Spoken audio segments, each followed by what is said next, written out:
Merci à tous d'être présents. Je vais tout d'abord passer la parole à Philippe Vella, au docteur Philippe Vella, qui va ouvrir la séance en exposant la question des liens d'intérêt.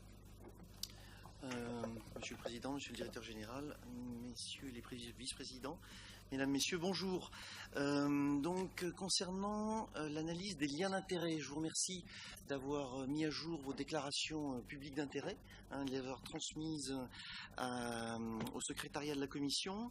L'analyse des liens d'intérêt qui ont été déclarés a montré qu'il n'y avait pas de lien d'intérêt qui justifierait l'exclusion d'un des membres des débats de cette commission. À ce propos, je vous demande de nous préciser si, depuis la déclaration de ces liens d'intérêt, vous auriez d'éventuels nouveaux liens à déclarer, et auquel cas de le faire maintenant. Si ce n'est pas le cas, merci. Par ailleurs, je tenais à attirer votre attention sur le fait que les personnes auditionnées qui viendront présenter leur argumentation au courant de la journée ont fait également une déclaration d'intérêt, une déclaration de leur lien d'intérêt, et cette déclaration de lien d'intérêt a été publiée sur le site internet de l'agence hier. Merci beaucoup. Merci. Écoutez, je vais ouvrir cette séance de travail qui est une longue journée de travail. Vous allez avoir de nombreuses auditions, donc je vais essayer de ne pas être trop long. Je voudrais d'abord saluer Monsieur le Président, Messieurs les Vice-présidents et chacun des membres et vous remercier vraiment très sincèrement d'avoir accepté de participer à cette commission. Il s'agit d'une commission ad hoc. En fait, c'est la première réunion d'une commission de ce type-là. Nous avons, par délibération du Conseil d'administration, obtenu la possibilité de créer ce qu'on appelle une commission ad hoc, c'est-à-dire une commission qui est composée d'une partie de chacune, ou d'une des trois commissions, ou au minimum de deux des trois commissions existantes, voire, et c'est le cas aujourd'hui, des trois commissions, de façon à créer, pour une circonstance particulière, une commission que nous appelons ad hoc. Et si aujourd'hui vous êtes réunis dans cette configuration, c'est-à-dire avec une représentation de chacune des trois commissions de gouvernance de l'établissement, c'est parce que le sujet que nous avons traité et que vous allez traiter aujourd'hui, le baclofen dans l'indication de l'alcoolodépendance, le justifie. Parce qu'il s'agit d'une demande d'autorisation de mise sur le marché qui a été déposée par le laboratoire Ethypharm, mais pour un produit qui est utilisé largement par des dizaines de milliers de personnes, et ce depuis longtemps, notamment dans le cadre de la recommandation temporaire d'utilisation. Et enfin, c'est un médicament psychotrope, et donc, du coup, cela justifie cette composition qui rassemble les trois commissions, la commission initiale bénéfice-risque, la commission de suivi et la commission des stupéfiants et psychotropes. Outre cette composition particulière, et encore une fois j'insiste, c'est cette première réunion dans cette composition, et il y en aura évidemment d'autres, je souhaite rappeler que les auditions que vous allez réaliser aujourd'hui sont publiques et diffusées en direct sur la chaîne de l'agence, la chaîne Dailymotion de l'agence, et que vous allez auditionner des représentants d'usagers, des associatifs, des sociétés savantes, des organisations professionnelles, et que donc toutes ces auditions sont publiques et que la presse ailleurs a été invitée à être présente si elle le souhaitait également aujourd'hui. Cette manière de faire, c'est-à-dire de diffuser en public des auditions, est quelque chose que nous avons mis en place il y a maintenant plusieurs mois et que nous réalisons à chaque fois que cela nous paraît nécessaire. Nous l'avons fait dans d'autres situations, à l'occasion de comités scientifiques spécialisés temporaires, à l'occasion de commissions particulières. À partir du moment où le débat a une dimension notamment sociétale et où il intéresse différentes parties, il apparaît intéressant qu'il puisse être diffusé, rendu public, et donc c'est une audience publique. Et nous allons progressivement enrichir cette manière de faire, et, comme d'autres organisations le font dans le monde, notamment la FDA aux États-Unis a une longue expérience en la matière, mais nous avons aussi des relations avec l'EMA, par exemple, qui le fait de manière plus récente également. Le cadre particulier de cette journée, c'est évidemment le cas particulier donc, du baclofen dans son indication dans l'alcoolodépendance. Et donc vos travaux que vous allez conduire aujourd'hui et demain matin s'inscrivent dans le processus d'instruction de la demande d'autorisation de mise sur le marché déposée par le laboratoire Etipharm. Il est important de rappeler ce cadre qui est essentiel et qui fixe l'orientation de vos travaux. Il s'agit bien donc d'une demande d'autorisation de mise sur le marché dans l'indication de l'alcoolodépendance pour ce produit ancien par ailleurs. Ce n'est pas l'occasion ici évidemment de s'étendre sur ce sujet-là. Des questions sont ouvertes, des débats sont engagés et le rôle de votre commission est d'éclairer la décision qui devra être prise par l'agence sur cette demande déposée par le laboratoire. Une instruction a bien entendu été diligentée au sein des services de l'agence, mais l'utilisation du baclofen dans l'alcoolodépendance est un sujet complexe, faut-il le rappeler. Le traitement de la maladie alcoolique est en effet un enjeu majeur de santé publique. Et l'utilisation du baclofen dans cette indication soulève à la fois des questions scientifiques, mais également des questions sociétales, comme chacun ici le sait parfaitement bien. C'est pourquoi nous avons décidé à l'agence de déployer une attention particulière et de mobiliser des outils de concertation. Un CCST s'est réuni, il a été composé d'experts européens, d'experts en évaluation du bénéfice-risque. Il s'est réuni récemment et s'est prononcé sur ce que j'appellerais le rapport bénéfice-risque intrinsèque du produit. Pour autant, compte tenu de la situation particulière, il est apparu indispensable de compléter cette approche par une analyse de l'utilisation du baclofen en vie réelle, en auditionnant ce que vous allez faire aujourd'hui, des usagers, des praticiens, des sociétés savantes, afin d'avoir une analyse la plus complète possible sur ce produit et son utilisation. C'est là votre mission et encore une fois, je tiens à vous remercier d'avoir accepté cette tâche. Et pour ne pas être trop long, puisque votre journée de travail va être très chargée, je voudrais rappeler, en quelque sorte en guise de conclusion, 2 ou 3 choses. La première est que, comme cela est la pratique, une synthèse de votre avis sera émise dans les tout prochains jours et un avis plus complet un peu plus tard. Pour autant, il restera un travail d'évaluation interne à réaliser à partir des différents apports de la procédure et la réponse de l'agence à la demande du laboratoire ne sera dans tous les cas pas émise avant la rentrée. La seconde est que personne n'ignore que les débats sur l'utilisation du baclofen dans l'alcoolodépendance sont vifs, fortement polarisés, conflictuels même. Aussi j'émets le vœu que votre commission puisse travailler en toute sérénité. Pour cela, il était évidemment indispensable que les règles soient respectées, notamment les règles de temps de parole, même si je sais que les temps d'intervention sont courts, puisqu'il y a eu beaucoup de demandes d'audition. Mais il faut remettre les choses à leur place.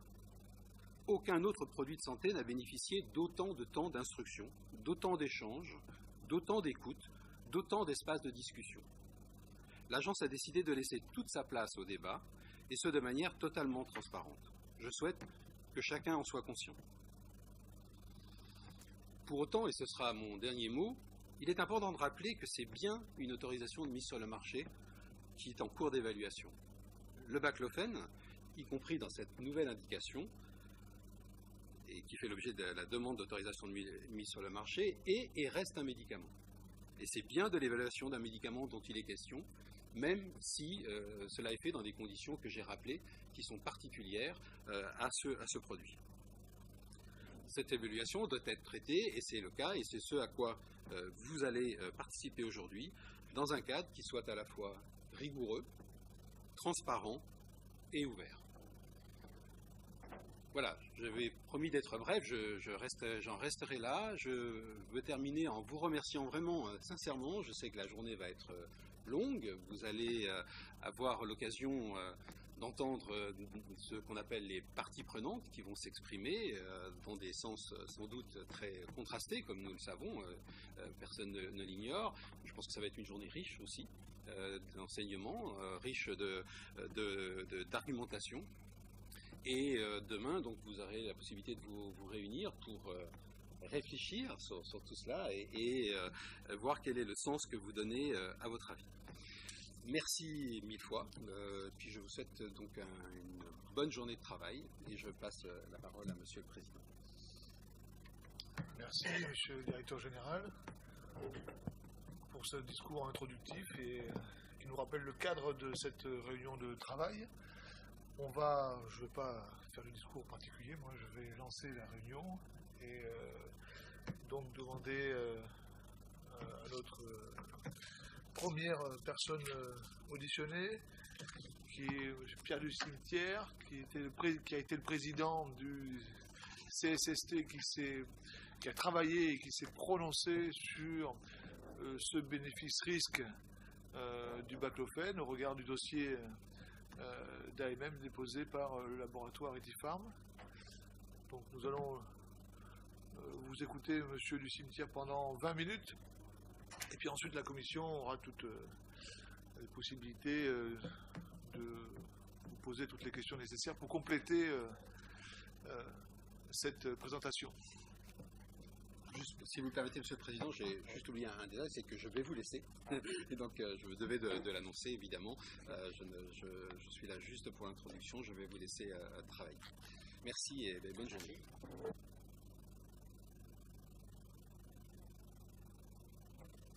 Vous avez la parole. Monsieur le Président, Messieurs les vice-présidents, Mesdames et Messieurs les membres de la Commission, je viens ici pour une vingtaine de minutes pour vous donner les points qui m'ont apparu les plus saillants du travail d'évaluation du rapport bénéfice-risque du baclofen dans le traitement des patients alcoolodépendants. Le CSST s'est réuni 2 journées entières, une journée en février, une journée en avril, et c'est à la fin de cette dernière réunion que le comité a émis une page qui donne son point de vue sur l'évaluation du rapport bénéfice-risque tel qu'il a pu l'étudier. Ce qui est important, c'est de connaître la commission et de réfléchir sur la commission de ce CSST, qui était formée de 5 personnes. Madame Cornu est une spécialiste de la méthodologie des essais cliniques. Monsieur Guinouillat est épidémiologiste en recherche clinique à Lille. Et nous avons bénéficié du travail de 2 personnes hors de France. Madame Laslop, qui est pharmacologue et qui appartient à l'agence autrichienne du médicament, et Valentina Mantua, qui est psychiatre et qui appartient à l'agence italienne du médicament. Donc ça donne et moi-même, qui suis épidémiologiste honoraire depuis déjà quelques années. Je me suis particulièrement intéressé au problème d'alcool en France et je pense que c'est à ce titre-là qu'on m'a demandé de m'occuper de ce CSST. Il est très important de connaître de quoi nous parlons. En fait, le CSST a travaillé à partir de documents qui comprend essentiellement, la liste est complète dans le rapport, mais je voudrais insister que le corps des documents qui ont été étudiés par le CSST, c'est une demande d'AMM déposée par un laboratoire avec 2 rapports d'essais cliniques randomisés contre placebo, l'essai Alpadir et l'essai Bacloville, pour lequel le laboratoire a fourni des résumés de données d'efficacité et de sécurité du médicament dans l'indication de l'alcoolodépendance. Ce rapport d'AMM a fait l'objet d'une évaluation par l'agence, par les services de l'agence, dont nous avons disposé, et Etifarm, le laboratoire demandeur, a émis des réponses à des questions posées d'abord par la NSM, puis ensuite par le CSST lui-même, qui s'est conclue dans notre séance du mois d'avril par une audition des membres du laboratoire qui sont venus répondre verbalement aux questions que le CSST avait à leur poser.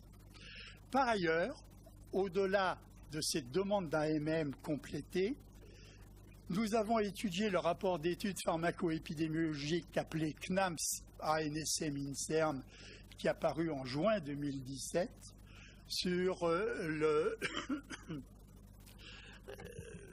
les risques associés à la prise de baclofène hors AMM en France en situation réelle.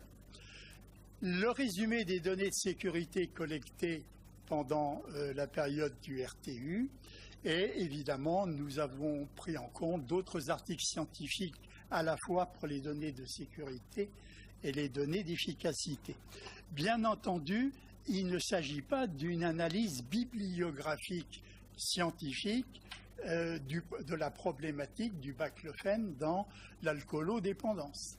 Il s'agit bien de compléter notre information par rapport à la demande d'AMM telle qu'elle nous a été présentée et nous n'avons pas dévié de cette position.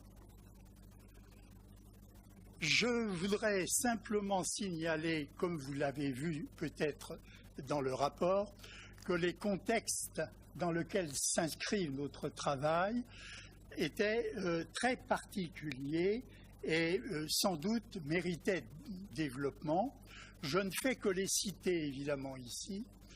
L'alcoolodépendance, la consommation d'alcool à risque, c'est un énorme problème de santé publique, je dirais dans tous les pays, mais particulièrement en France. L'existence de traitements médicamenteux dans la consommation d'alcool à risque et l'alcoolodépendance ont fait l'objet déjà d'autorisation de mise sur le marché et un certain nombre de traitements sont disponibles, même si les avis que nous avons reçus concernant leur efficacité sont des avis mitigés. Enfin, la conclusion de tout ça, c'est que les besoins médicaux non couverts existent de manière évidente et que d'où l'intérêt d'étudier la demande concernant le baclofène. Alors, ce que nous avons fait dans notre travail et en particulier dans les réunions que nous avons animées, c'est une évaluation du rapport bénéfice-risque en prenant comme modèle le modèle d'évaluation du rapport bénéfice-risque de l'agence européenne. Essentiellement ici, je reprendrai les points qui me paraissent les plus saillants. Les effets favorables, c'est-à-dire les effets d'efficacité du produit, sans oublier les incertitudes et les limitations qu'on peut avoir concernant ces effets. D'autre part, les effets considérés comme défavorables et qui concernent la sécurité du médicament, pour lequel il existe des incertitudes et des limitations. La conclusion de tout ça, c'est d'essayer d'établir de quel côté penche la balance bénéfice-risque, donc d'émettre une conclusion qui soit la plus claire possible. Et cette conclusion a été obtenue évidemment à l'unanimité des 5 membres du CSST. Tout d'abord, la synthèse des résultats d'efficacité. Voudrais bien me pardonner de la sécheresse de ce que je mets sur cette diapositive par rapport à la richesse du contenu des rapports que nous avons examinés, et je vous demande de réserver vos questions où j'essaierai de vous répondre pour tous les détails dans lesquels je n'interviendrai pas maintenant. 2 essais, Alpadir et Bacloville. Les résultats en termes d'efficacité sont schématisés, je dis bien schématisés, sur cette diapositive. Le critère principal de l'essai Alpadir, le maintien de l'abstinence à 6 mois, donne des résultats étonnants car il n'était pas prévu. 10 à 12% de maintien d'abstinence sur des patients initialement abstinents, bien entendu. Résultats non significatifs. Et beaucoup de critères secondaires ont été examinés, et là, en accord avec les recommandations de l'Agence européenne pour ce type de traitement.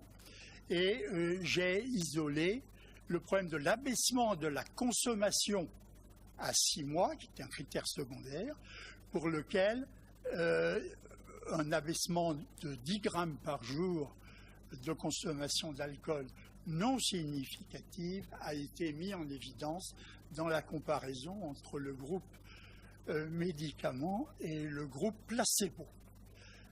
Parmi les autres critères secondaires, et ils étaient nombreux à examiner, le seul résultat significatif a été un résultat qui concerne l'interrogation par un questionnaire spécifique concernant le craving et qui montre une amélioration du craving dans le groupe médicament par rapport au groupe placebo.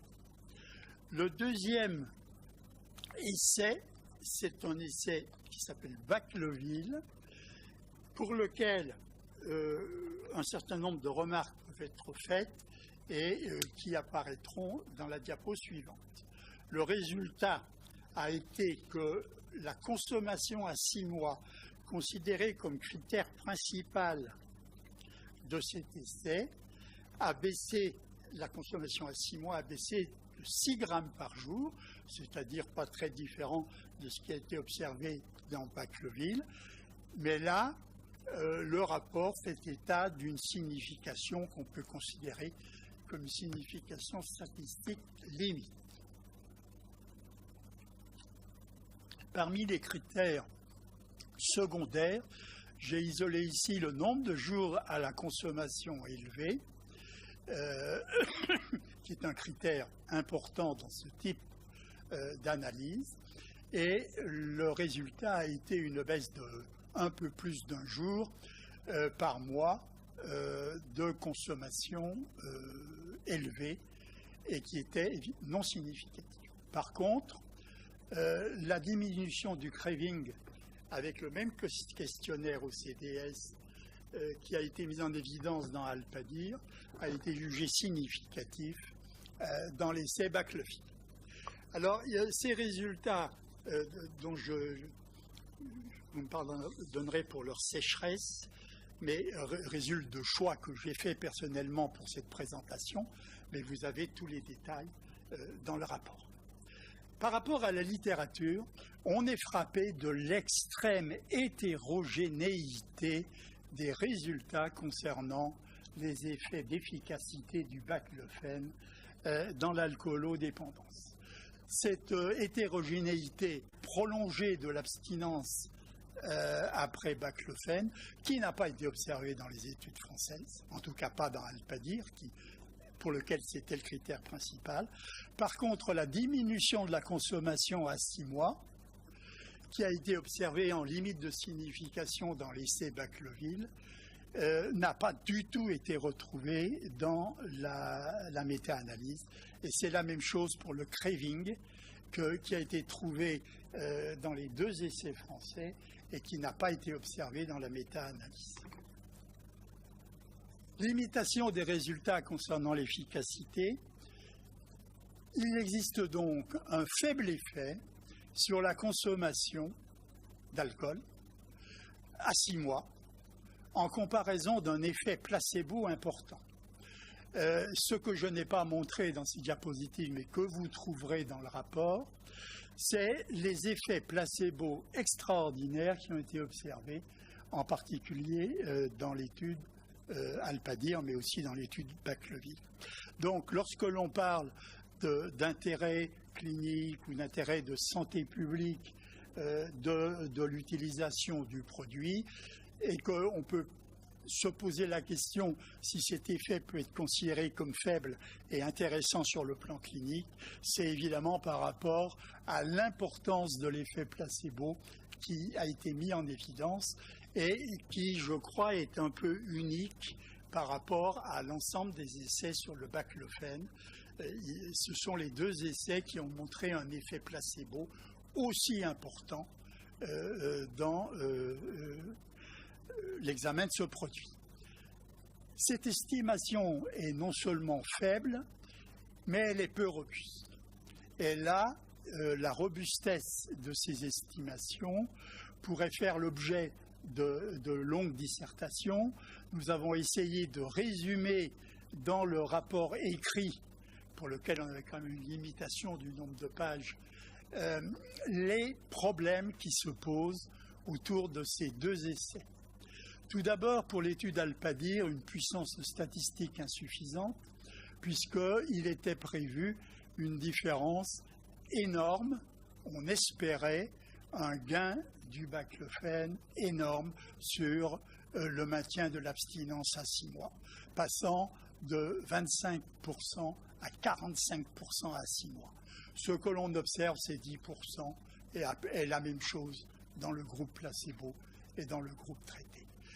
La puissance statistique ne permettait évidemment pas de montrer qu'il pouvait y avoir un bénéfice sur ce critère dans l'étude Alpadir.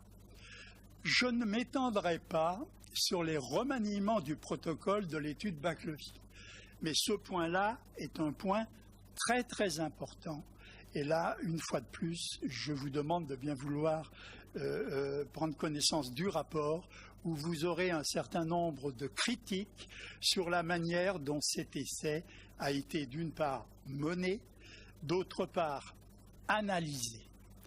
Les résultats, c'est que, de l'avis unanime des membres du CSST, aucune robustesse n'a pu être accordée aux estimations que fournit l'essai baclovine.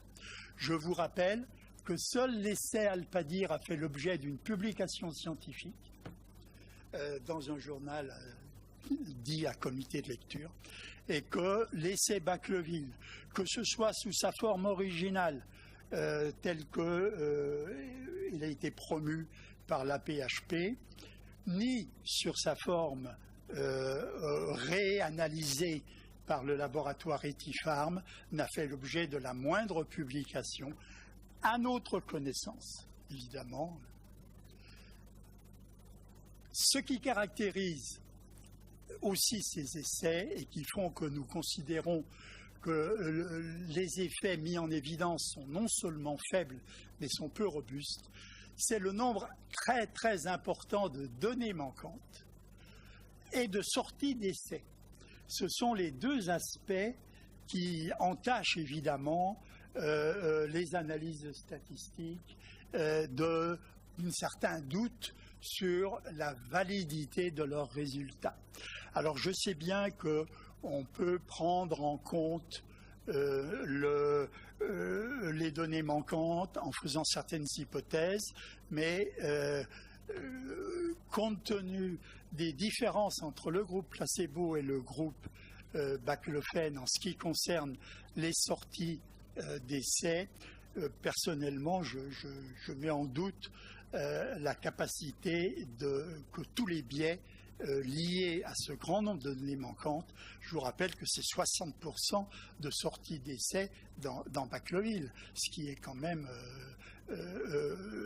beaucoup plus que ce que la littérature permet d'observer.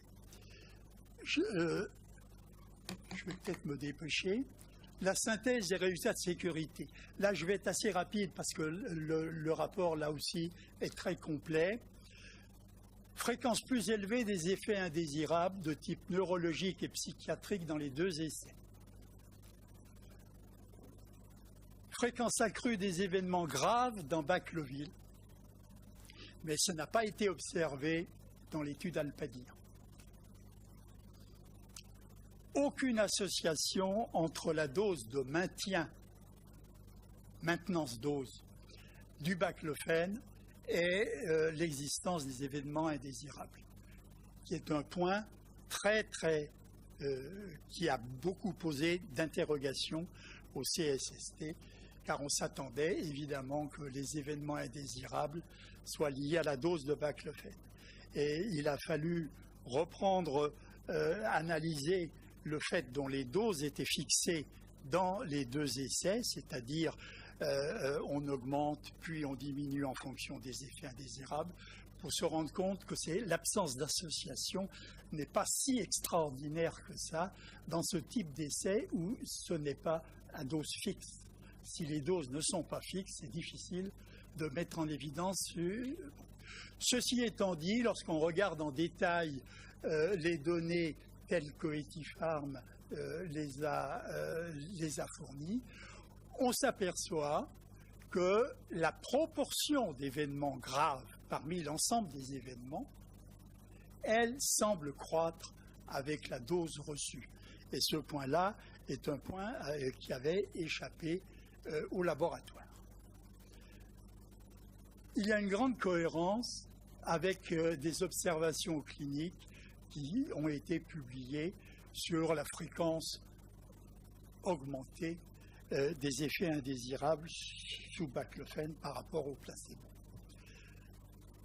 Nous avons regardé en détail les résultats de l'étude pharmacoépidémiologie que je résume en quelques lignes ici. Et là, je souhaite que vous preniez contact avec le rapport lui-même, qui lui est très complet sur la manière dont cette étude s'est déroulée. Dans la population française, le risque d'hospitalisation et de décès est plus élevé chez les patients qui débutent un traitement par baclofène sans indication d'AMM que chez ceux débutant un traitement par un médicament bénéficiant déjà d'une AMM pour dépendance à l'alcool. Donc, c'est ça le résultat principal. Je le lis pour ne pas... tous les mots sont importants. C'est bien des sujets de la population réelle, ce sont des dizaines de milliers de sujets qui ont été analysés, qui débutent un traitement par baclofène et qui sont comparés à des sujets les plus comparables possibles, c'est-à-dire qui débutent également un traitement, mais par un des produits, des 4 produits qui bénéficient de l'AMM. Deuxième point important, le risque croît fortement avec la dose reçue. Affections neurologiques, troubles du comportement. Il me reste 2 minutes. Limitation des résultats de sécurité. Comme très souvent, il s'agit d'observations et non pas de données expérimentales. Donc, il y a des problèmes d'interprétation des résultats de sécurité. En ce qui concerne les essais, il est évident qu'ils n'étaient pas calibrés pour étudier les événements indésirables. Les difficultés d'interprétation de l'absence de relation dose-effet, à condition qu'on complète par le fait de l'observation de la proportion d'événements graves qui croît avec la dose, en particulier dans l'essai baclophile. Quant à l'étude CNAM-INSERM, les limitations des études de cohorte rétrospectives à partir des données médico-administratives sont bien connues et sont bien spécifiées dans le rapport CNAM-INSERM, ANSM CNAM-INSERM. Les informations médicales disponibles sont limitées. La validité des diagnostics concernant les événements détectés par le système est évidemment peut être discutée. Et enfin, les risques qui sont mis en évidence sont des risques liés à des observations et donc toute la question de la causalité est posée. Il me reste sans doute 1 minute pour donner ma conclusion. Ma conclusion, c'est exactement la conclusion que vous trouverez dans le rapport. au mot près, en l'état des données évaluées par le CSST. Et cette remarque nous paraît tout à fait essentielle, car nous n'avons pas fait un travail dans l'absolu. Nous n'avons pas conclu en disant ça marche pas. On a analysé un certain nombre de données qui nous ont été soumises lors d'une demande d'autorisation de mise sur le marché. Et en l'état, l'efficacité du baclofen dans l'indication demandée par le laboratoire a été jugée cliniquement insuffisante et en tout cas, aucune robustesse ne semble pouvoir lui être attachée. Ceci, ajouté à un risque potentiellement accru, je dis bien potentiellement accru, de développer des événements indésirables graves, y compris des décès, en particulier à des doses élevées, conduit à considérer que le rapport bénéfice-risque de l'utilisation du baclofen dans le traitement des patients alcoolodépendants, ce rapport nous paraît négatif.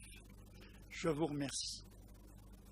Merci, professeur du cimetière, pour ce résumé assez détaillé, néanmoins, de ce rapport du CSST et de ces 2 sessions de travail. Nous allons donc maintenant pouvoir, pendant une vingtaine de minutes, vous poser quelques questions pour compléter ou essayer de mieux comprendre ce travail. Je laisse donc la parole aux membres de la commission. Est-ce qu'il y a des questions? Oui, Francis Abramovici, puis ensuite Marc Bardot et Albert Trinduc. Merci, monsieur du cimetière, pour ce rapport effectivement très complet, qui apporte beaucoup d'informations, mais beaucoup de questions. Je les formule toutes peut-être en une fois, et puis... Ouais, j'y vais. Effectivement, l'étude Alpadir, qui avait une volonté de montrer 20%, ne pouvait pas le montrer, donc sa robustesse n'était pas suffisante. On peut espérer 5 à 10% avec le baclofen, et donc déjà c'est une étude qui posait des problèmes forcément difficiles à répondre. Une question sur la robustesse des résultats. On voit bien que les résultats sont à la limite de la significativité pour beaucoup des 2 études, et qu'ils vont tous dans le même sens. C'est-à-dire que si on est Bézier, on peut se dire qu'il y a 10% de possibilité que ce résultat dans le même sens soit dû au hasard. Si on avait 10 critères, eh bien, il y en aurait forcément un qui serait positif. Néanmoins, c'est le fait qu'ils aillent tous dans le même sens qui donne quand même une indication qui correspond un peu à celle de la clinique. Donc je voulais savoir votre avis sur ce point-là.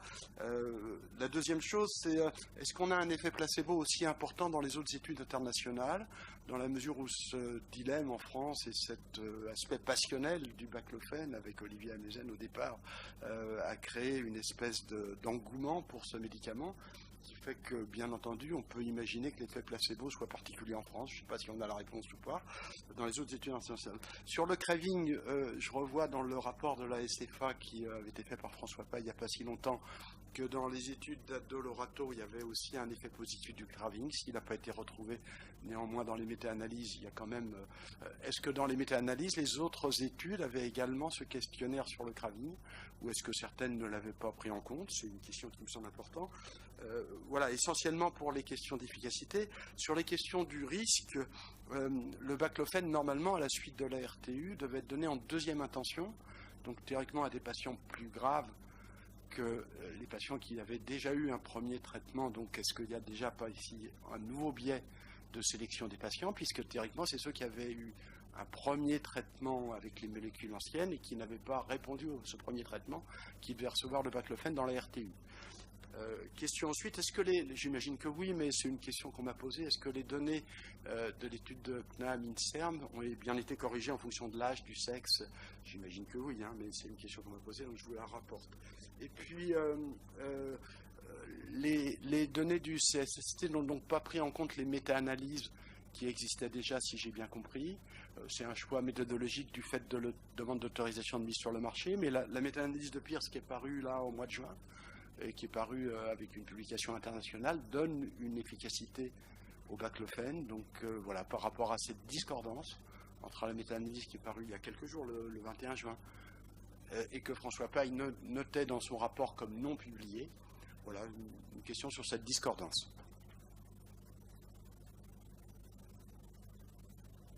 Oui, je vous laisse répondre à ces multiples questions ou remarques. Bien, sur l'efficacité, l'effet placebo a étonné tout le monde, y compris le laboratoire. Nous avons été étonnés lors de l'audition par le CSST du laboratoire, et c'est pour ça que les propos ont été retranscrits in extenso dans le rapport. Le laboratoire semble en effet incriminer la situation particulière, je dirais socio-psychologique en France concernant l'utilisation du baclofène dans l'alcoolodépendance comme étant la cause de cet effet placebo très très très important. Il faut bien voir que l'étude Alpadir avait fixé, je dirais correctement sur le plan méthodologique, un nombre de sujets. Donc c'est bien avec les données de la littérature au moment du lancement du protocole qu'il avait été proposé que l'essai devrait être capable de montrer un passage de 20 à 45% à 6 mois du maintien de l'abstinence. C'est bien. On pensait que l'effet placebo n'avait pas la force qu'il a eu dans l'étude qu'il a. J'ai pas bien peut-être tout noté, mais vous allez me reprendre. En ce qui concerne l'étude CNAM-SINSERM, bon, il est évident que les facteurs âge, il n'y a hélas pas énormément de données médicales et démographiques, même démographiques, dont on puisse tenir compte. C'est une des limitations de ces études, d'ailleurs, ce n'est pas spécifique à celle-ci, mais toutes les études qui utilisent le SNDS, le Système national des données de santé, évidemment, heureusement, l'âge, le sexe, mais aussi certains autres facteurs comme des antécédents, sur le fait que la sélection a été faite, on ne peut pas dire que le baclofène a été donné en seconde intention après échec des autres. C'est parce que, oui, mais la sélection des sujets dans l'étude est une sélection où le premier médicament pris par les patients était le baclofène. C'est-à-dire que je crois que c'est dans la période de 5 ans auparavant, il n'y a pas eu de distribution d'autres médicaments concernant l'alcool. Ce n'est le baclofène. Même chose pour les médicaments, pour les groupes prenant les médicaments témoins, contrôle, puisque là, tous les sujets qui auraient pris du baclofène sont exclus. Ils ont débuté leur traitement par la camprosate ou le nalméphène. Donc voilà les deux questions pour lesquelles je voulais être précis dans mes réponses, mais j'ai dû en oublier 4 ou 5. Effectivement, c'est normal. La première, c'était sur la non-significativité, qui est quand même à la limite pour certaines données, et qui vont toutes dans le même sens. C'est surtout le fait qu'elles vont toutes dans le même sens, et qu'elles rejoignent une méta-analyse qui donne une efficacité. Voilà. Est-ce qu'on peut en tirer néanmoins une conclusion? Parce que la robustesse de l'étude CNAM, INSERM ayant travaillé longtemps dans les banques de données de l'analyse de l'assurance maladie, je sais combien l'extraction des données et ce qu'on met à l'intérieur pose des problèmes méthodologiques majeurs, et qu'on ne peut pas avoir beaucoup de robustesse avec une étude de ce niveau-là. Et donc, est-ce que du coup, robustesse contre robustesse, voilà, comment fait-on nous pour juger? Ce sont des robustesses de toute autre nature. La robustesse des estimations statistiques des études médicaux à partir des bases médico-administratives ne tiennent pas au nombre de sujets étudiés.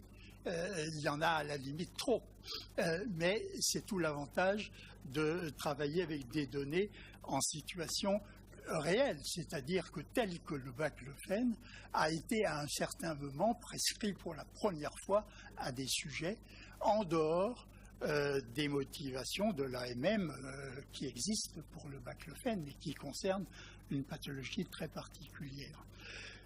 En ce qui concerne l'interprétation des résultats qui vont dans le même sens, ça nous a évidemment frappé, vous comprenez bien.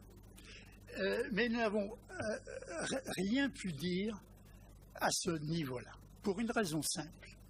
C'est que, vu la faiblesse de l'effet moyen au niveau du groupe étudié, le groupe baclofen en comparaison avec le groupe placebo, compte tenu du fait, il n'est pas du tout impossible qu'il y ait un petit nombre de sujets pour lesquels il y ait un véritable bénéfice de ce médicament qui pourrait expliquer qu'en moyenne sur le groupe, on observe des effets très faibles. Ceci est un problème général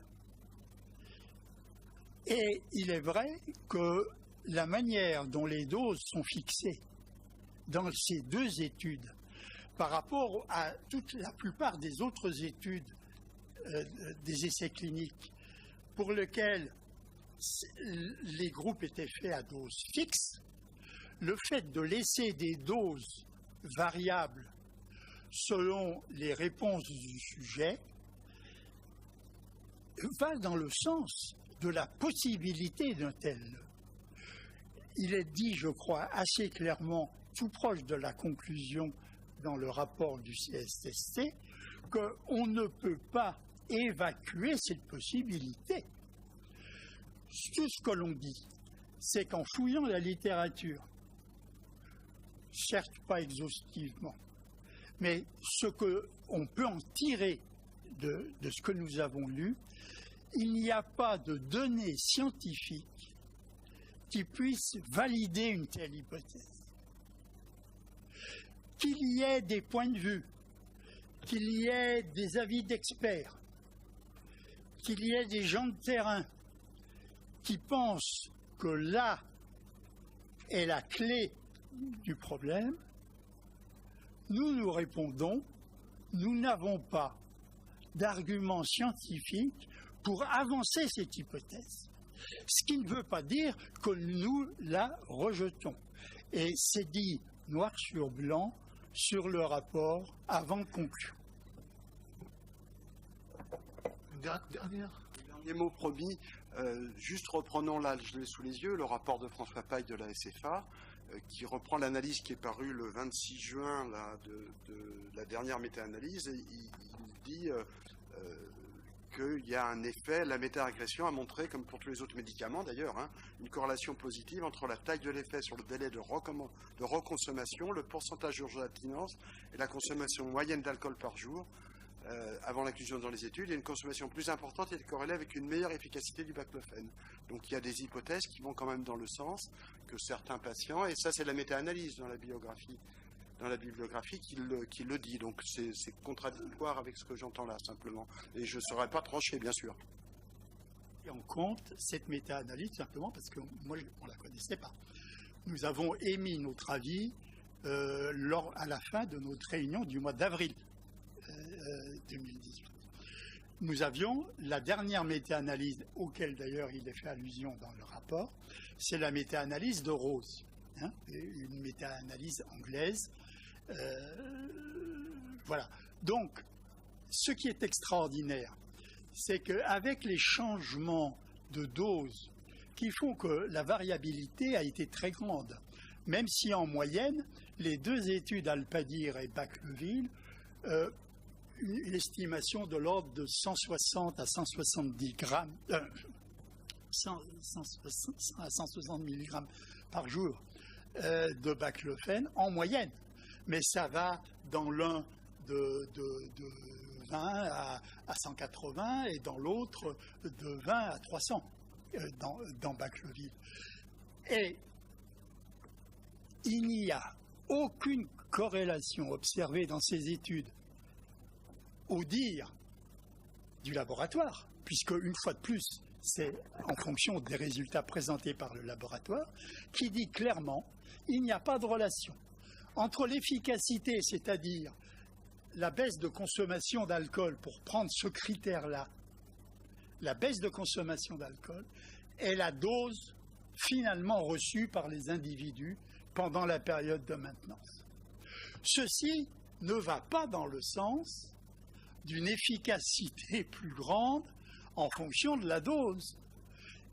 Mais est-ce qu'il était possible d'espérer de trouver cette association?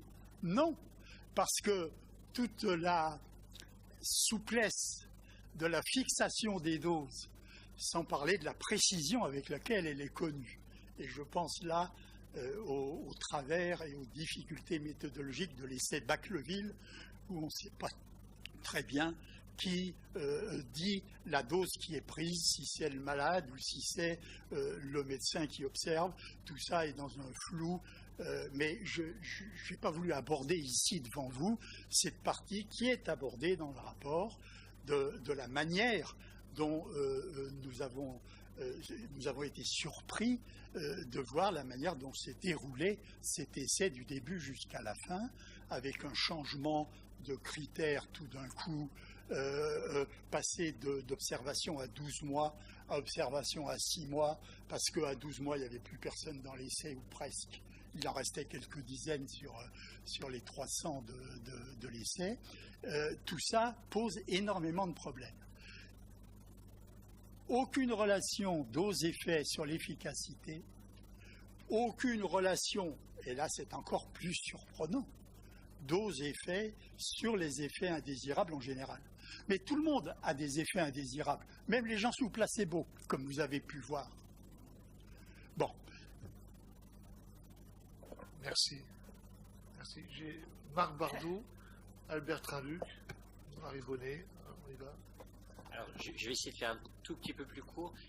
Sur l'étude Bacleville, donc vous nous avez dit que le plan d'analyse avait été échangé entre ce qui était promu par la PHP et ce qui a été fait par Etipharm. Est-ce que vous avez pu avoir accès à cette analyse telle que dans l'essai promu par la PHP? Parce que, et ça rejoint l'autre question, qui est de dire, vous nous avez dit, donc vous avez basé votre rapport sur l'étude de Bacleville et d'Alpadir, puis les données de littérature, en disant que vous aviez fait une analyse non systématique de la littérature. Et donc, vous n'aviez pas les... D'accord. Ce qui, forcément, fait interroger sur est-ce que vous n'avez pas sélectionné les études qui allaient dans le sens de ce que vous aviez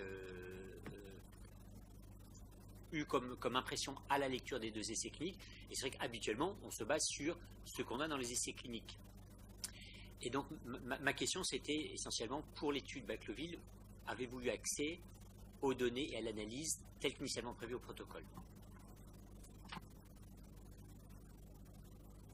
Nous avons travaillé à partir des données fournies par le laboratoire Etipharm pour avoir une vision la plus objective possible du contenu de la demande d'autorisation de mise sur le marché.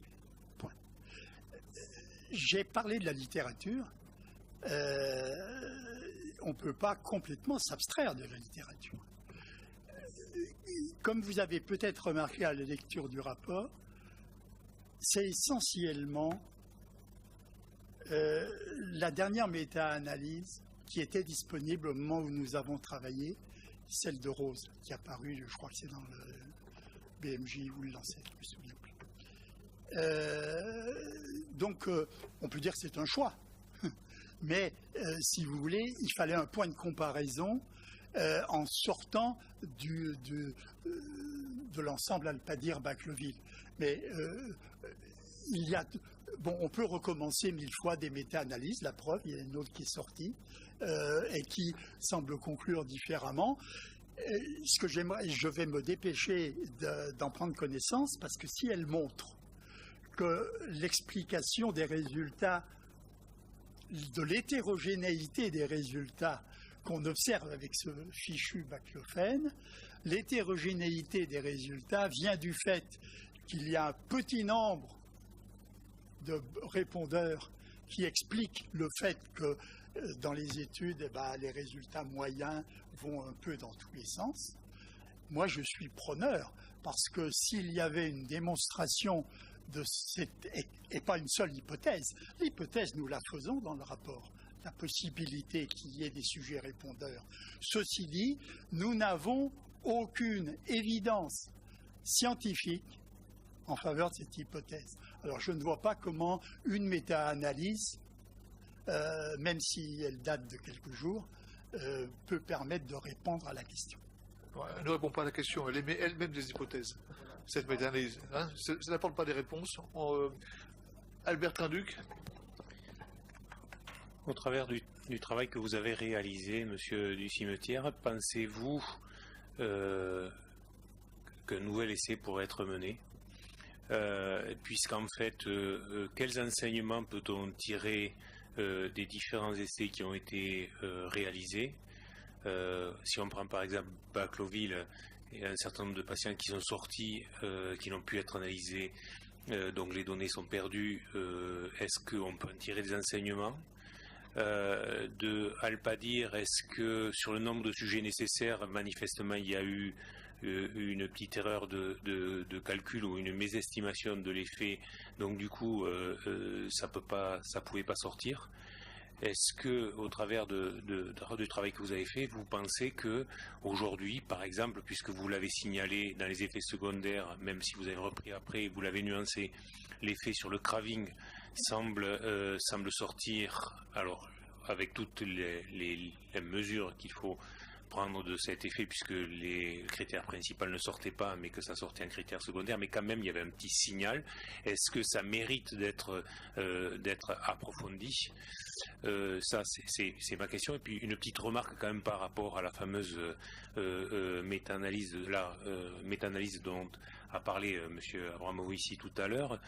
Pour avoir jeté un œil, c'est une méta-analyse certes, mais absolument pas une revue systématique, puisqu'ils ont pris 10 essais et ils ont fait un calcul sur 10 essais. Donc quand on la regarde d'un petit peu plus près, je pense qu'elle n'est pas dénuée d'un certain nombre de limites elle-même.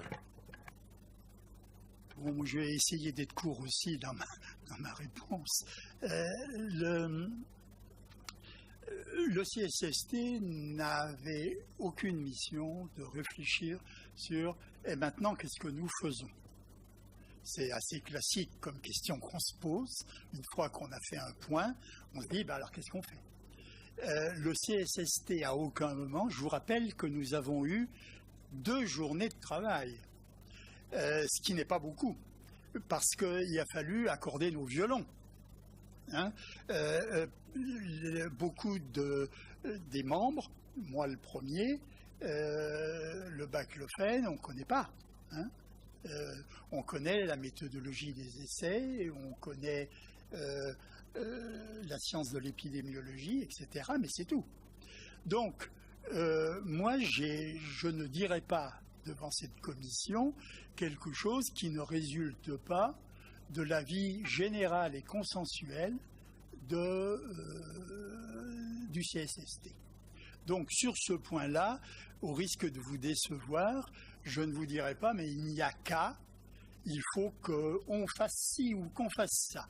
Monsieur du Cimetière, c'est pas la question. Je peux avoir mon point de vue. Voilà, c'est ça. C'était pas la question c'est pas au président du CSST. Je parle à un expert en épidémiologie qui a fait un travail d'analyse sur les données qui étaient à sa disposition, avec un certain nombre d'éléments de réponse. À partir de là, vous, expert en la matière, quels sont les enseignements que vous en tirez, et surtout, est-ce que vous voyez derrière quelques perspectives? Alors bon, j'ai entendu dire que des Hollandais étaient en train d'envisager de relancer une étude de ce type-là. Moi, ce que je peux dire, c'est que la situation en France concernant le baclofen ne me paraît pas, donc je ne parle plus là au nom du CSST, mais à mon titre personnel, comme une ambiance adaptée à ce qu'une étude sérieuse puisse être faite dans notre pays actuellement. mais c'est un point de vue tout à fait personnel. Ce qui veut dire qu'un essai, ça n'a pas lieu sur la planète Mars. Un essai, ça a lieu dans un pays, dans une situation donnée, et en particulier dans une ambiance particulière. L'effet placebo qui a été mis en évidence, c'est pas nous qui l'avons mis en évidence, c'est les deux essais en question.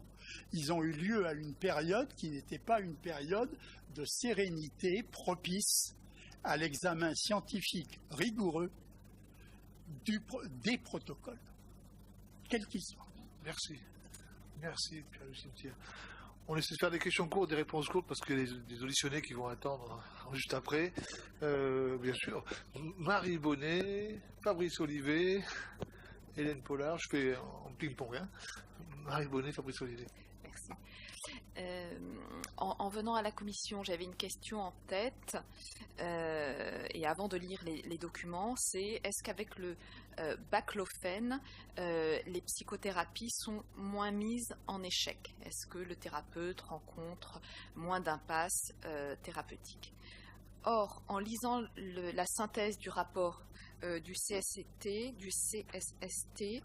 je lis l'analyse des résultats n'a pas pris en compte les effets du suivi psychologique. Est-ce que vous pourriez nous en dire un petit peu plus? Non, je ne peux rien dire de plus.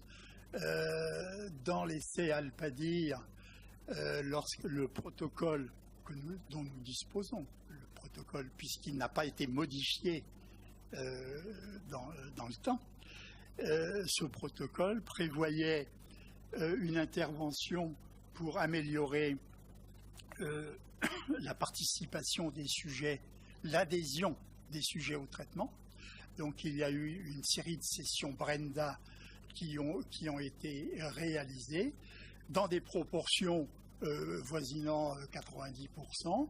Donc ce n'est pas un suivi psychologique, c'est simplement, mais c'est sûrement très important, ce qui explique peut-être certaines différences avec Bacleville, qu'il y a eu une attention particulière au problème d'adhésion des sujets au traitement. Bacleville, c'est le blackout le plus total. Nous n'avons pas entendu parler d'intervention psychologique dans l'essai Alpadir, qui, je vous rappelle, étaient les patients ont été recrutés. Je ne suis pas rentré dans le détail parce que je ne pouvais pas ici dans le temps imparti, étaient recrutés dans des cabinets de médecins généralistes intéressés et spécialisés dans la prise en charge des problèmes d'alcool. À aucun moment on a entendu qu'il y avait quoi que ce soit de nature intervention psychologique qui ait été mise en place dans l'essai Bacleville. Donc nous ne savons pas, et en l'absence d'informations, nous en déduisons qu'il ne s'est rien passé de ce point de vue-là. Très bien, merci. Fabrice Olivet.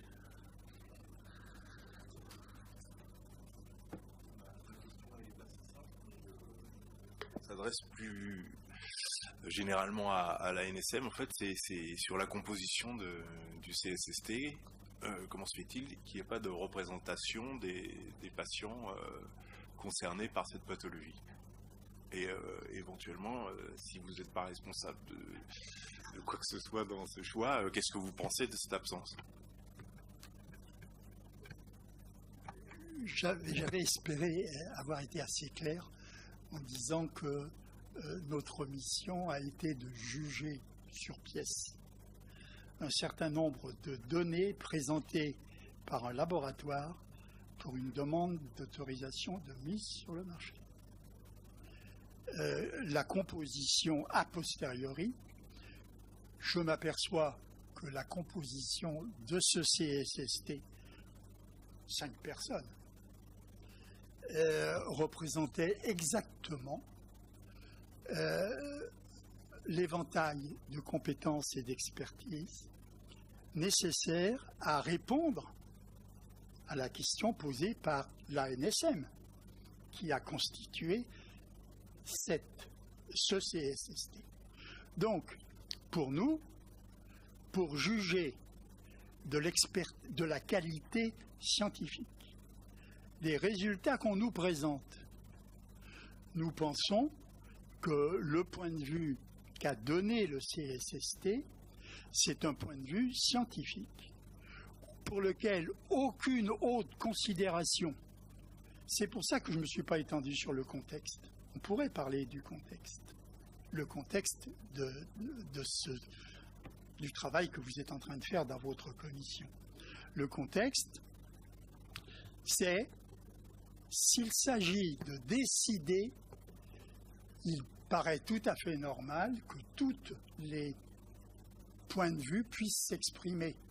C'est ce que je crois, l'ANSM, en écouté son directeur général, a décidé de faire. Le CSST est un élément, et c'est un élément d'expertise scientifique. Et pour moi, vous ne me convaincrez pas qu'il y a d'autres compétences à introduire lorsqu'il s'agit d'une expertise scientifique que celles qui sont représentées dans ces 5 personnes. Épidémiologistes, spécialistes des méthodologies d'essais cliniques, 2 représentants d'agences étrangères, une pharmacologue, l'autre psychiatre. Donc vraiment, il y avait là tout ce qu'il fallait pour donner un point de vue partiel. Moi, je veux bien accepter l'idée que un point de vue scientifique est un point de vue partiel. Il y a d'autres aspects à faire intervenir dans une décision d'AMM. Mais dans cette partie-là, il n'y a pas de place, à mon avis, à d'autres types d'expertise et de compétences. Merci. Hélène Pollard. Je vais aller vite. Vous avez insisté sur 2 choses principalement, qui étaient la grande hétérogénéité des résultats d'une part, et d'autre part le nombre important d'effets indésirables. Très important d'effets indésirables. La grande hétérogénéité des résultats, ce n'est pas étonnant parce que les patients sont eux-mêmes excessivement hétérogènes. Vous avez les gros buveurs, les moins buveurs, ceux qui boivent à 18 h le soir, etc. Donc il y a vraiment, bon, ça se comprend. Au niveau des essais indésirables, et là, moi, ça m'a posé une question. Je me suis demandé comment on pouvait faire la part des effets indésirables qui étaient dus au baclofène de ceux qui étaient dus à l'alcool, à la prise excessive d'alcool. Et ça m'a gêné tout au long des lectures de tout ce que j'ai pu voir d'ailleurs. Il y a une deuxième chose dont je voulais éventuellement vous parler, c'est vous n'avez pas du tout cité une petite étude observationnelle qui est l'étude OBAD. OBAD, qui est une étude qui voulait évaluer la prescription du baclofène dans les services hospitaliers et la consommation d'alcool. C'est une étude française, c'est une petite étude sur 200 et quelques patients. Et cette étude-là, quand on regarde les conclusions, elle est relativement... Enfin, elle n'est pas aussi pessimiste que peuvent être bien d'autres conclusions sur l'effet du baclofène. C'est pour ça que je voulais savoir, c'est une petite étude, donc vous ne l'avez pas regardée.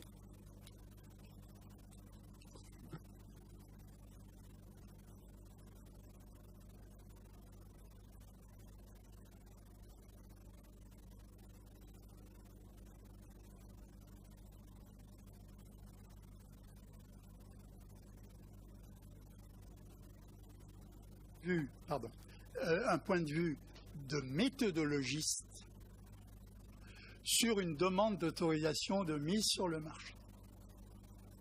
Voilà. Donc, les documents nous ont été fournis et on nous a dit, vous avez carte blanche pour donner votre point de vue en fonction de votre expertise, votre point de vue sur ces documents. Donc, l'étude dont vous parlez, il y en a énormément d'études de type rétrospectif, des observations, etc. Les conclusions sont parfois pessimistes, parfois optimistes, mais tout ça n'est pas de la science. Tout ça, ce sont des points de vue exprimés à partir de ses propres idées sur le sujet. Ici, c'est pas par hasard qu'il n'y a aucun spécialiste d'addictologie dans la composition du groupe en question, parce qu'il ne fallait pas interférer. Nous avions un point de vue en tant que méthode à donner. Nous avons essayé de le donner le plus objectivement possible, en ne cachant aucun résultat tel qu'on a pu les tirer des documents qui nous étaient fournis. Voilà la manière dont nous avons travaillé. C'est peut-être un peu clair, trop simple, et quand c'est simple, vous pensez qu'il y a peut-être des loups. En fait, mon point de vue, c'est qu'il n'y en a pas. Nous ne sommes pas réunis le soir pour se mettre d'accord sur des points de vue. Nous avons travaillé en toute lumière et d'une manière contradictoire entre nous. Il se trouve que les remarques que nous avons faites sur la faiblesse de l'efficacité, sur le grand nombre d'effets indésirables, mais ce n'est pas le nombre d'effets indésirables qui compte, madame, c'est le problème des effets indésirables graves. Parce que les effets indésirables sont bien connus, je parle sous le contrôle des spécialistes, sont bien connus dans l'utilisation du baclofène. Qu'il y ait des problèmes de somnolence, qu'il y ait des problèmes de comportement avec ce produit est connu depuis suffisamment longtemps pour qu'on en ait fait le tour. Le problème, c'est que les doses qui ont été prescrites dans l'essai Alpadir allaient jusqu'à 300 mg. Et que c'est à partir de là que se pose le problème non pas qu'il y ait des effets indésirables, mais qu'il y ait plus d'effets indésirables graves. Nous l'avons un peu détecté, mais je suis d'accord que c'est ad hoc et c'est a posteriori à partir des données qu'Etipharm a fournies, mais de manière beaucoup plus nette, la suspicion vient de l'étude pharmaco-épidémiologique qui montre quand même des risques relatifs d'hospitalisation et de décès, non pas dans n'importe quel domaine, des décès qui là aussi peuvent être rattachés aux maladies du système nerveux et que l'on sait être particulièrement touchés par ce produit qui est un produit très actif. Par exemple, les crises d'épilepsie, où faire la différence entre épilepsie induite par baclofène ou épilepsie de manque pas insister dans ma présentation, mais vous allez trouver ça dans le rapport. Lorsque le problème de l'interaction entre la consommation d'alcool et le médicament, en ce qui concerne les effets indésirables, et en particulier les seuls qui, je pense, sont d'intérêt dans cette problématique, qui sont les événements indésirables graves. Ça a été regardé dans l'étude Alpadir et dans l'étude Baclovil. Les résultats sont absolument pas clairs, voire même contradictoires. Dans Alpadir, on a regardé en fonction, si je me souviens bien, en fonction de la consommation estimée d'alcool. Et dans Baclovil, c'est en fonction du niveau de dépendance, qui est mesuré par les questionnaires ad hoc. Ça va dans des sens différents. Dans Baclovil, c'est chez les sujets qui boivent le plus d'alcool, non, c'est plutôt l'inverse. Dans Baclovil, c'est les sujets qui boivent le plus d'alcool, pour lequel on a plus d'effets indésirables graves, mais il y a peu de petits buveurs. Donc, le rapport du laboratoire lui-même disait on ne peut pas conclure. Et dans Alpadir, c'est l'inverse. C'était chez les sujets dépendants. Bon, tout d'un coup j'ai un trou. Chez les sujets dépendants où on voit moins d'effets secondaires graves que dans les non dépendants. Donc, il n'y a pas cohérence. Donc, une fois de plus, au vu des résultats des 2 essais, nous n'avons pas vu une conjonction de résultats montrant de manière claire que ces effets indésirables graves sont liés à une interaction avec le niveau de consommation d'alcool au moment de l'arrivée de ces... Bon. Ce qui ne veut pas dire que... Mais ces essais, j'en ai fait aussi la critique sur le plan méthodologique et la grande difficulté qu'on a de se faire une idée sur quelles étaient les doses, quelles étaient les consommations. Tout ça est dans un flou qu'on a tort d'appeler artistique, parce que ce n'est pas artistique du tout. Ce ne sont pas des données fiables sur lesquelles on peut baser une estimation robuste en termes d'efficacité ou en termes de sécurité. Merci Claude Sichel et puis Jean-Michel Delisle. Moi, ça va être très rapide. J'avais 2 questions à poser.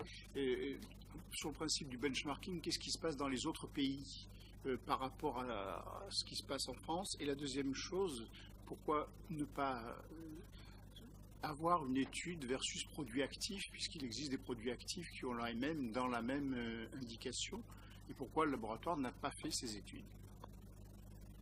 Je ne suis pas le laboratoire et je ne peux rien répondre à cette question. Malheureusement, on n'aura pas l'occasion d'interroger le laboratoire sur la qualité de son dossier. On peut regretter, hein, puisqu'apparemment, il semble qu'il y ait quelques éléments de faiblesse qui commencent à être pointés, mais je comprends que effectivement, Pierre Lucien ne peut pas répondre à la place du laboratoire. Je crois qu'il y a des réponses peut-être de l'agence concernant la problématique du baclofène en termes peut-être de demande d'autorisation en Europe. Est-ce qu'il y a des données là-dessus? Est-ce que vous avez des éléments?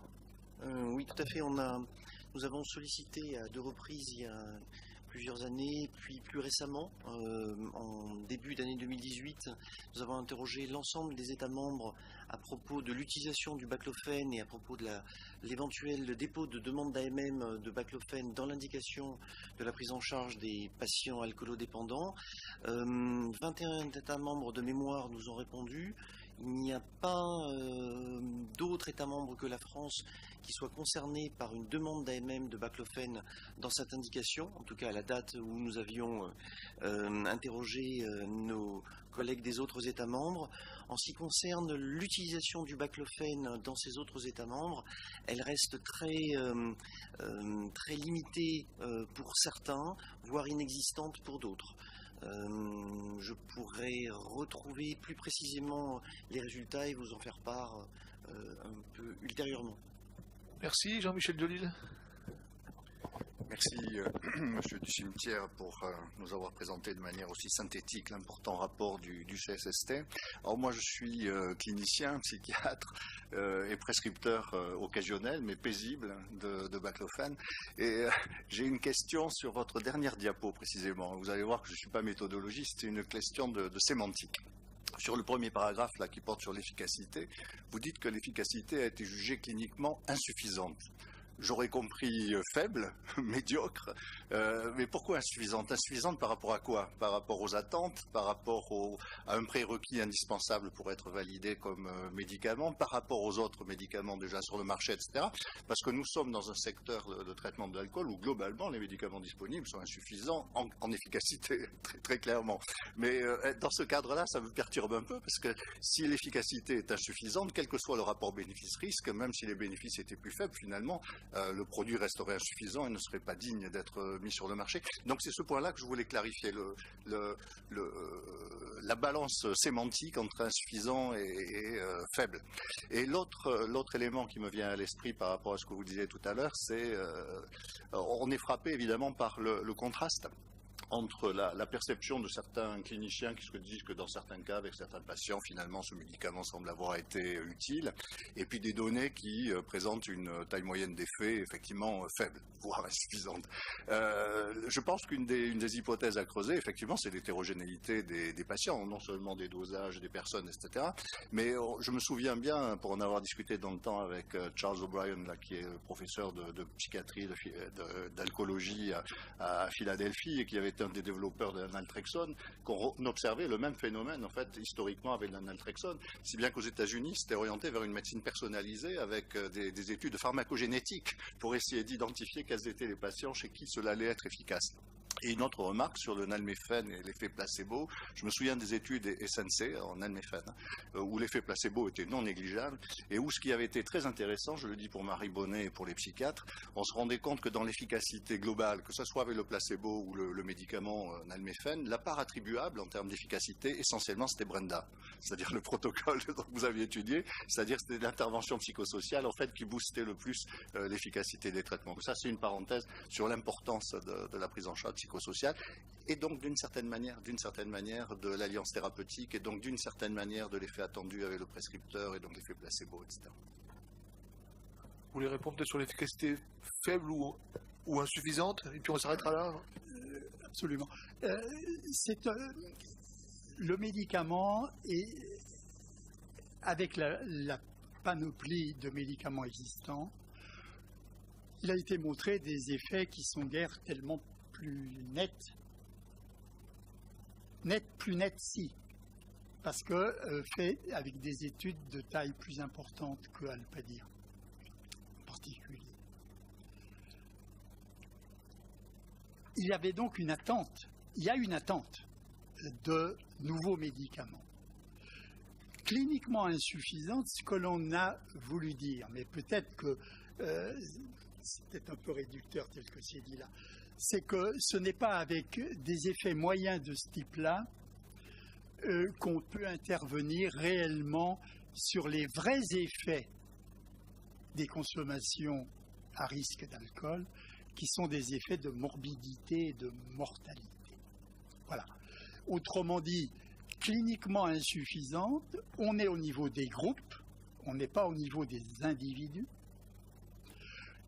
Sur les individus, ce que j'ai dit, je le maintiens, il n'y a pas d'évidence scientifique. Moi, je ne connais pas de données pharmacogénétiques sur ce sujet.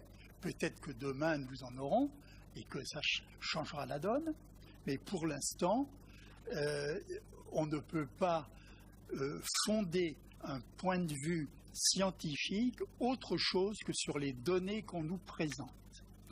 Et sur les données qu'on nous présente, les variations de consommation d'alcool, même si elles existaient, ne changeraient rien au paysage de santé publique des problèmes liés à l'alcool dans un pays comme la France. Donc, c'est insuffisant par rapport au contexte qui sont les attentes d'un nouveau médicament qui romprait avec les résultats que l'on observe qu'on a observé avec le Sénacro. Donc, voilà ce que je peux dire. Le mot cliniquement, c'est vrai, est un mot ambigu et je pense qu'on aurait pu s'en passer. On aurait pu dire que l'efficacité a été jugée aussi bien sur le plan clinique que sur le plan de santé publique, comme ne permettant pas de combler les attentes. Voilà. En fait, c'est une périphrase qu'il aurait fallu faire, qui a été réduite là en cliniquement insuffisante. Surtout par rapport à l'effet placebo. Qu'est-ce que c'est que cet effet placebo qui permet en 6 mois de diminuer de pas loin de 50% la consommation d'alcool telle qu'elle est racontée par les gens dans l'étude. Mais alors là se pose des problèmes de méthodologie, de l'essai lui-même, comment est-ce qu'on a connu ces modifications de consommation au cours du temps. On sait que c'est extraordinairement difficile, surtout dans un contexte général où il y a beaucoup de passion dans l'air. Hein. Donc tout ça ne facilite pas l'objectivité des résultats qu'on nous montre. Merci beaucoup, professeur du cimetière, d'avoir répondu à ces nombreuses questions de la commission. Je pense qu'on aurait pu encore continuer. On est obligé de s'arrêter, par respect pour les prochains auditionnés, que l'on fait un peu patienter. Merci beaucoup. On vous laisse prendre congé. Merci.